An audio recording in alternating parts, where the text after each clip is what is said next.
Welcome everyone to Inside Games, the only gaming news channel brave enough to defend our fine soldiers in the fierce battlefields of Somalia. We got to preview the single player campaign for Delta Force. This is the game that's out now, is free to play. And it's we don't need to beat around the bush. It's basically a free Battlefield 3. And as somebody who liked Battlefield campaigns, I was really excited to see what the single player portion of this game would end up being.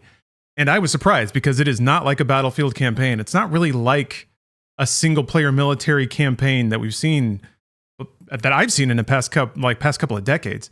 I don't know, Bruce, what were your top line takeaways from your experience with the game?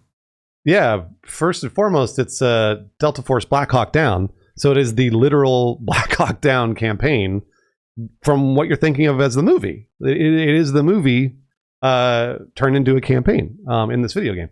And it feels to me like a Left 4 Dead type of thing where like it's this really difficult, probably 20-minute sections of a campaign that you have to play through, that they're going to spawn enemies everywhere, right? They're going to be all over. It's going to be behind you, in front of you, on the left, on the right. It's going to make it really, really hard for you to beat this. The replayability is in the fact that you're just going to have to keep doing it because you're going to die a lot.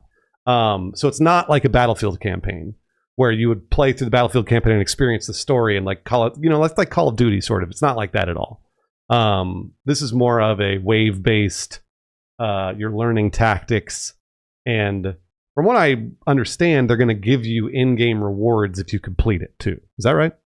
Yeah, the developer that we talked to as part of the preview event did imply that like campaign completion would unlock skins or goodies in multiplayer, which is always fun. And also at the top too, because this is can be a bit confusing. Even though the multiplayer is free to play right now, the campaign is considered a premium game. So it will cost money is the translation, but we have no idea what or how much or how it'll be distributed or anything like that. But yeah, getting into the game itself, those were the big surprises for me. Yeah, was that it was so dialed into the 2001 Ridley Scott movie. It's got the likenesses of some of the actors. It's got the score, which I wasn't expecting. Some of the camera shots I think were the same. I'm not super familiar with that movie. I haven't seen it in over 20 years at this point, but I want to watch it again now. But yes, we got to play with somebody who was more familiar with the film, and they were kind of spotting a bunch of these similarities or recreations, which was pretty cool. Yeah, the second thing after the introductory cutscene and the score was, you move real slow. You've got lean. You go down in like 2 or 3 shots. So right away, this was feeling like old school Rainbow Six. Which, it also might be feeling like old school Black Hawk Down or Delta Force Black Hawk Down. I think that came out in 2003? I didn't play that one, but I did play Rainbow Six, and not Vegas. This is before that. And it felt like that, like really slow movement. Yeah, you have to be checking all your corners all the time because if there's one guy you don't see, you get downed. It's not quite as bad as old school Rainbow Six. You can be revived, but healing items and bullets are limited, which was the other thing that I was shocked by. You go into the level with whatever bullets you're carrying, whatever healing items you have, and that's it. You can share, but we had points where we would be running out of ammo or running out of heals, and we would lose through attrition. So yeah, in a Left 4 Dead kind of way, like you said, Bruce, you do need to be moving and progressing towards your objective while also being very deliberate and safe, which is a really fun gameplay balance where you have to push players to move forward, but it's dangerous to move too fast. You always have to find that balance. There was an interesting balance between realistic, which is like what Lawrence is saying, where you bring in your ammo and like you only have 200 shots, and then after that you're out. That's it, you're done. But then also, the game was just spawning enemies literally everywhere. So it's like, maybe this is what it felt like, really in the Somali confrontation, but it's like the game was like, okay, you're doing too well. Here are 10 guys with RPGs. And then every RPG, it's just RPG after RPG after RPG. So it was kind of one of those things where it's like, I thought it was cool that they were trying to do a realistic military simulator, but at the same time, there's 10 guys on the roof with 10 RPGs that never stop firing. And that's, as the campaign progresses, it gets harder and harder. And there are more and more guys with RPGs, really. What it boils down to is RPGs and snipers. So I thought that was kind of funny is that they were trying to do both. And again, I think that's where the in-game rewards comes in, because it requires you to play a lot. You have to play it over and over and start memorizing the positions of where the guys are going to spawn. And where the RPG guys are going to be and all that other stuff.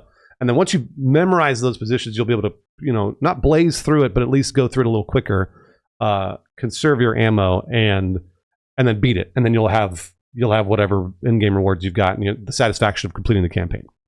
Yeah, that's the vision of the best case scenario. The situation you describe is like the RPGs are hitting all around. There's snipers that have you pinned down. You're stressed because you don't know where these enemies are. So you have that first experience that is kind of like being a soldier in battle, and you're just kind of so overwhelmed. And then eventually, I imagine players will get to that point where you do develop that familiarity, and then you're just like special opsing through the level, like bang, bang, bang, target down, target down, target down. And that's when you start to feel like a cool military guy. I think the secret sauce will be in the randomness of the spawns, if they can keep surprising you about where these enemies are. And then, of course, I think they can really start to pinch you on ammo and heals to make it harder. So yeah, I'm definitely imagining that Left 4 Dead scenario where you're just replaying the same level over and over, getting a little bit better every time, but still having to deal with a bunch of spontaneous circumstances. Mm-hmm. It'll be really fun to play with a group of people that you do it over and over, because eventually you're going to start to gel as a team. You can matchmake with randoms, I would imagine, if you all buy the campaign and then you do it. But it's going to be way easier if you're all in voice chat, coordinating and actually, like checking corners. And when Lawrence and I were playing, we had to literally check every room, every single section that you walk by in this map, to make sure that there wasn't some random dude who spawned in, because you had no indication they were there until all of a sudden they're shooting at you. So you do really have to check every room. It's very much like a SWAT game that way, which is cool. So I enjoyed what I played. I thought it was fun, and I'm looking forward to giving them a shot over and over and over, and seeing if I can start to memorize their spawns, or if it's just going to be totally random. Yeah, I think the level design leans into that a little bit as well. It's not. We got to play 3 levels. One of them was actually kind of a bonus level that the game loaded us into, despite them trying to get us into the third one. But each level kind of had an operational gimmick that made that setup really work. Again, kind of like Left 4 Dead. Sometimes you would have to stay in one place and accomplish an objective. Sometimes they would make you move under a time limit through this environment that's very open with a bunch of enemies. So for the first mission, we had to like sweep and clear a building and then defend it while enemies just rushed in. Second mission was pretty cool, I think, and starts to lean more into there's kind of a soft class system where you pick what class you are. It's pretty basic. Like support brings in extra bullets and they can share those. Medic has extra bandages and they can like patch up other team members. So for the second mission, we had to defend this like series of 3 tanks as they were moving through these city streets with just nonstop RPG guys running up on the rooftops and in windows. And so that was an interesting level, because we as the unit had to move ahead of the tanks to take down the RPG guys, while also not moving so fast that we would get caught behind or from the side by enemies we didn't see. And then the third level was similar. We had to move through this open market situation to get to the Black Hawk that's been downed. But it's under a time limit. So we have to move forward quickly while also conserving resources and being safe. And that level was interesting because the time limit you had to take risks. And I think we ran out of healing items. Like we were just bone dry. We were all kind of limping around, just getting smacked by rockets and sniper fire until we just got picked off one at a time through attrition. So that was pretty cool, I think. One of those things where you have to look back and be like, what did we run out of? How can we refine our build and our kit and also improve the way we play to get through the level? And what Lawrence is describing is, except for that first level, which was a very, very standard sort of, again, Left 4 Dead, where you go somewhere and you clear the rooms and then stand there and wait.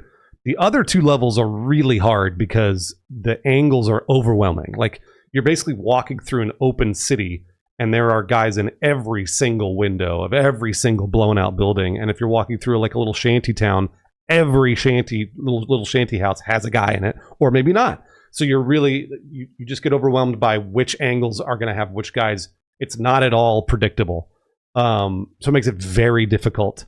And it could be frustrating. It's going to be frustrating the more that you play this. Like you're going to be like, there wasn't a guy there before, because you really knew that they were sometimes they're behind you, and for some reason they spawn by, who knows why. Which is maybe how real life is, by the way. I don't know. I'm not. That might be how it is. Because once you think you've cleared an area, you have not.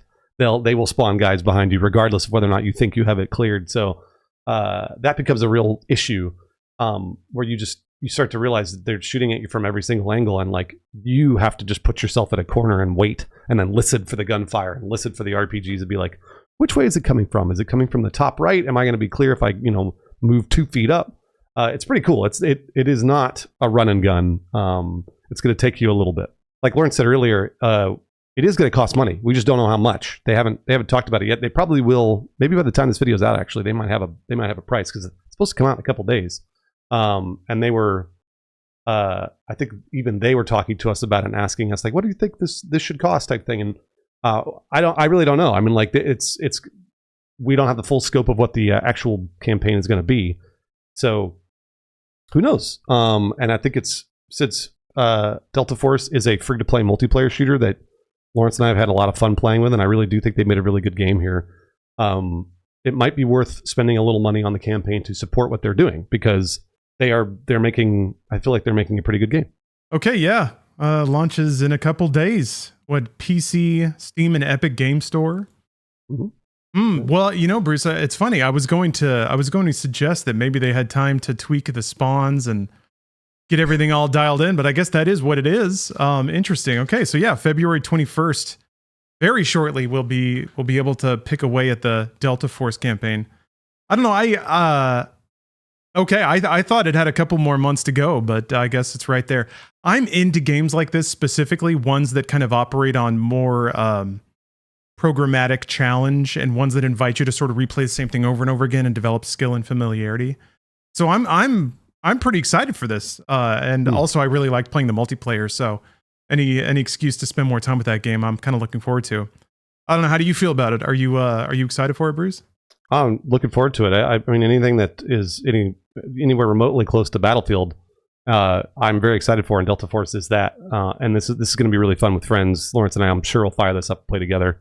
But we got to get a squad of 2 more people. I don't know what other soldiers can we trust at our backs. Perhaps it could be you, loyal gamer. I want to extend a thank you to Team Jade and Delta Force Publishers Teamy Group for inviting us to the preview. Disclosure time. We got an Uber voucher, a free sandwich. I drove, by the way. I did not get the Uber voucher. Bruce didn't take the Uber voucher. We both ate a sandwich though, and then they gave us a little sandwich. We got a gift kit that had some tactical popcorn in there. Also, this thing, they gave us this. Do you know what? I guess this is like is this like a loot box? It's a loot box, yeah. Okay. Yeah, it's a loot box. Yeah. I haven't opened it yet. Does it like pop open, or is it just like a paperweight? I haven't opened mine either. I was actually going to give it away on stream, so then I wouldn't have to disclose it, so that way I'd just give it away. There you go. Disclosure retracted, but I guess you'll have to check the streams out if you want a shot at the mental break. Anyway, thanks again to the publishers, developers, and also you for listening and watching this preview. We'll see you next time on Inside Games.